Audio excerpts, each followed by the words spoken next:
രാജ്യങ്ങൾക്കിടയിൽ പുതുയുഗത്തിന് തുടക്കം കുറിക്കുന്ന ഇന്ത്യ പല രീതിയിലുമുള്ള വെല്ലുവിളികളെ നേരിട്ടാണ് മുന്നോട്ടു പോകുന്നത്.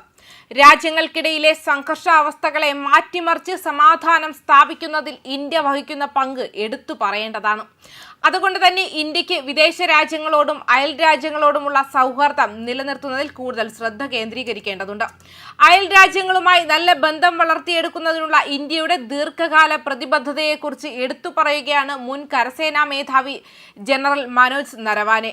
പ്രാദേശിക സ്ഥിരതയും സമൃദ്ധിയും പരസ്പരം ബന്ധപ്പെട്ടിരിക്കുന്നുവെന്ന് പ്രസ്താവിച്ചു. മധ്യപ്രദേശിലെ ഇൻഡോറിൽ സംസാരിച്ച നരവാനെ ഇന്ത്യ മറ്റ് രാജ്യങ്ങളുടെ ആഭ്യന്തര കാര്യങ്ങളിൽ അഭിപ്രായം പറയുന്നതിൽ നിന്ന് വിട്ടുനിൽക്കുകയും പകരം സൃഷ്ടിപരമായ ഇടപെടലിനാണ് ശ്രദ്ധ കേന്ദ്രീകരിക്കുന്നതെന്നും പറഞ്ഞു. രാഷ്ട്രീയ വിവരണങ്ങളെ പരാമർശിച്ചുകൊണ്ട് അദ്ദേഹത്തിന്റെ വാക്കുകളിലൂടെ പലപ്പോഴും പ്രചരിപ്പിക്കുന്ന തെറ്റായ വിവരങ്ങളെക്കുറിച്ച് അദ്ദേഹം മുന്നറിയിപ്പും നൽകി.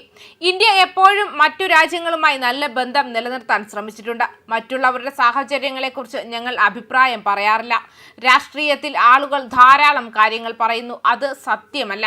ഇന്ത്യയുടെയും അയൽ രാജ്യങ്ങളുടെയും ഭാവി പരസ്പരം ബന്ധപ്പെട്ടിരിക്കുന്നു.